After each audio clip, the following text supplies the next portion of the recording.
lain yang sesuai, padahal data tersebut sudah ada di Dapodik. Cukup saja melakukan entry data di satu aplikasi, yaitu Dapodik, dan terintegrasi dengan program-program dan aplikasi pelayanan atau transaksional yang ada di Kementerian Pendidikan dan Kebudayaan. Ruang lingkup yaitu tentang batasan Dapodik dan penjelasannya. Saya nggak bawa draft Permendikbud karena ini masih draft, jadi belum bisa disampaikan kepada rekan-rekan operator sekolah bahwa Permendikbud itu seperti apa, masih dalam tahap penjajakan ke Pak Menteri.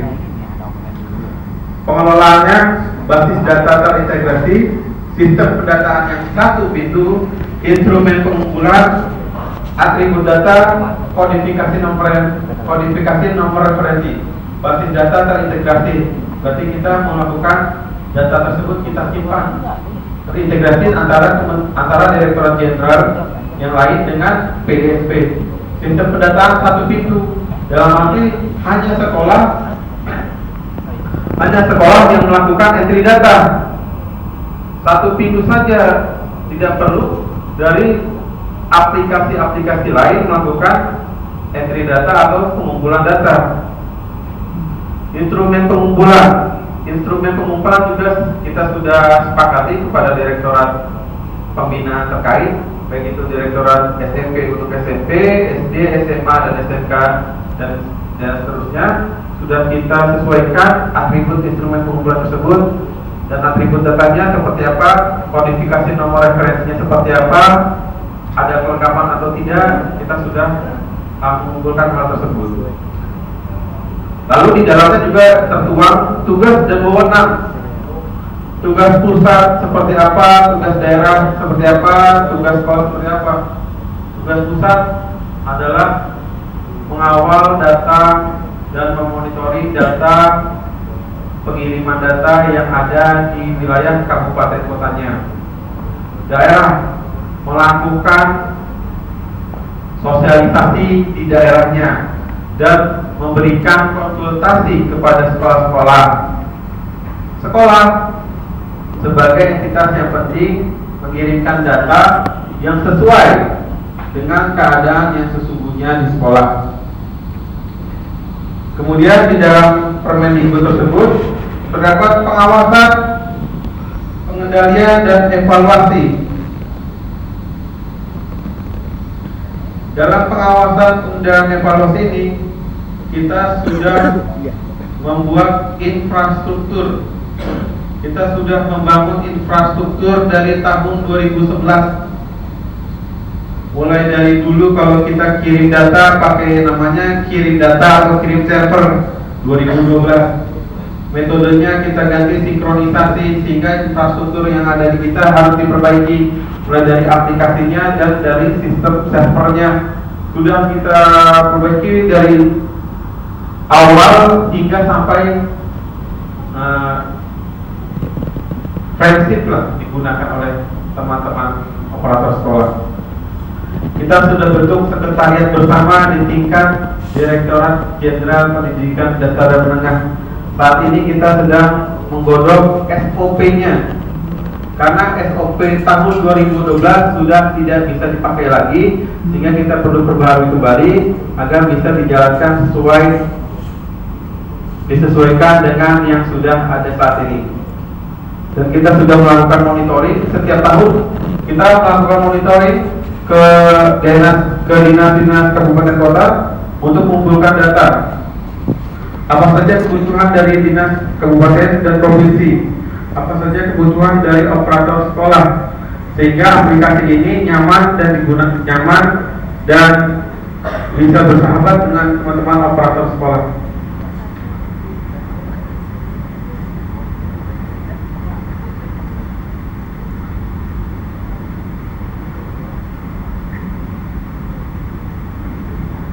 Peta proses bisnis Dapodik ini seperti teman-teman sudah tahu bahwasanya kalau untuk melakukan entry data di aplikasi Dapodik berawal dari data warehouse Digas yang kita sebut sebagai data awal. Lalu teman-teman menginstal, mengikutkan datanya dengan perangkat yang ada, SDM dan verifikasi dan validasi, manajemen layanan seperti yang ada di sekarang, ada Dapodikdas dan Dapodikmen.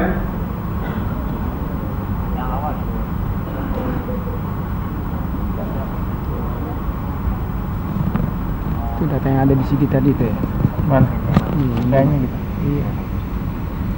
Itu sih itu di dalam tuh buka dulu. Kelihatan? Nanti saya Kelihatan nggak? cek. Kayak.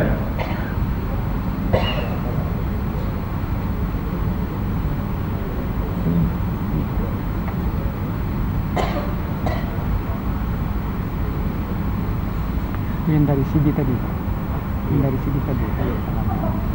Dimulai dari data warehouse Dikdas, kita menginputkannya, kita memberikannya berupa data general preview, lalu Di teman-teman wilayah nama Selarang. melakukan input data, SMP. lalu transaksinya ada program Di daerah Sampang. Oh, Semarang. Kamu dari mana, Bang? sehingga Di masyarakat Timur. ada data Cibubur. Tempat saya. Ya, di mana? Saya lewat di Cibubur, saya Cimanggis deh. Sama saya. Saya daerah situ sih. Daerah Cimanggis ya. data warehouse Dikdas. Dulu awalnya data ini berawal dari data PDSP, Kan saya rekam semua. data yang diambil pada tahun 2012 sebagai data awal yang diambil dari PDSP, Besok selesai. yaitu data pribadi sekolah, Punya sih. data nama sekolah, NPSN, jalan, dan lain-lainnya. Baru tahun 2012 teman-teman melakukan input data aplikasi Dapodik versi 1. Nah, aplikasi versi 1 ini kami jadikan referensi untuk general preview di versi 2. Karena dulu masih zamannya untuk melakukan input data cukup 1 tahun sekali, tahun 2012. Sehingga tahun 2013 dinaikkan untuk melakukan entry data dan pengiriman data dilakukan per semester.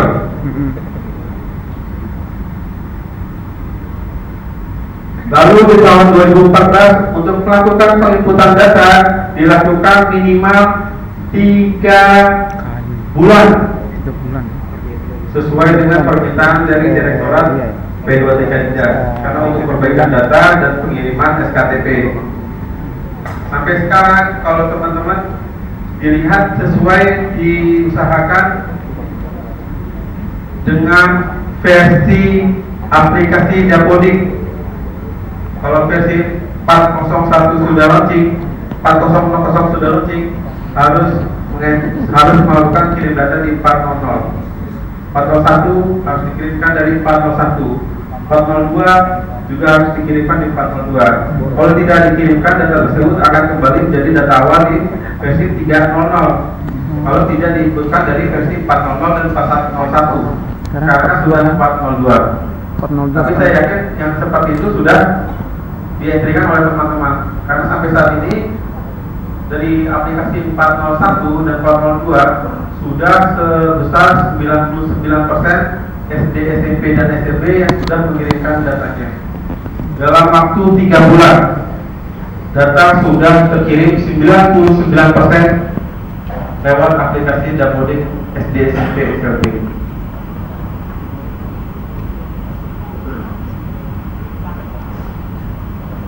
Ya, ini adalah proses datanya juga, di mana sekarang melakukan aplikasi, dulu namanya kirim data, sekarang melakukan sinkronisasi.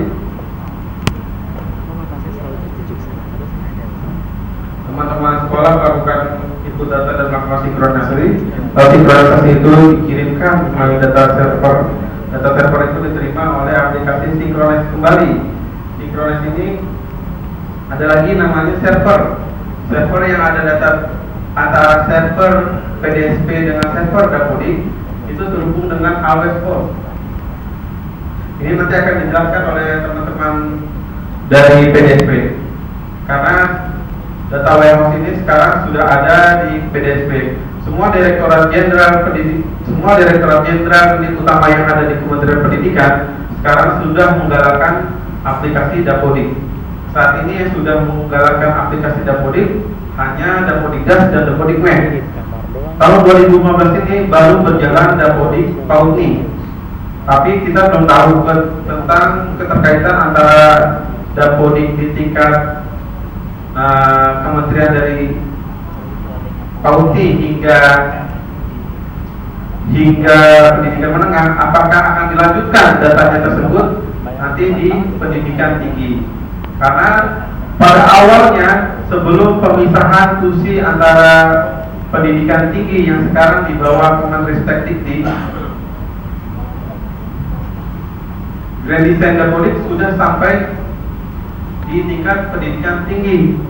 Nantinya cukup mengambil datanya saja teman-teman dari universitas, data dari pendidikan menengah untuk dialirkan ke pendidikan tinggi universitas masing-masing dengan menginputkan yaitu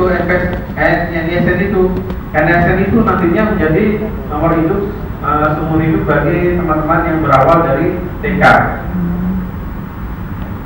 Karena tapi sampai saat ini NSN hanya sampai SD. Padahal nanti akan kemungkinan mulai dari SD ke depan NSN itu dari Pautni, mulai dari TK baru nanti ke SD dan SMP. Karena sampai sekarang banyak sekali siswa-siswa yang sebenarnya belum bisa masuk ke tingkat jenjang SD, tapi dipaksakan untuk masuk ke jenjang SD. Menurut undang-undang bahwasanya penerimaan siswa tingkat 1 kelas 1 SD itu minimal usianya 7 tahun. Lalu diperendah di tingkat kabupaten kota menjadi 6 tahun. Tapi menurut undang-undang 7 tahun Bapak-bapak, Ibu-ibu. Tapi sampai sekarang ada yang menerima siswa tingkat 1 umur 5 tahun. Nah, dengan adanya penerimaan siswa yang tidak sesuai dengan kaidahnya, makanya kita kadang-kadang ada penentuan angka partisipasi kasar bagi kabupaten kota terkait tentang usia sekolah bagi anak-anak yang seharusnya belum bisa masuk ke tingkat jenjang SD, berawal dari situ.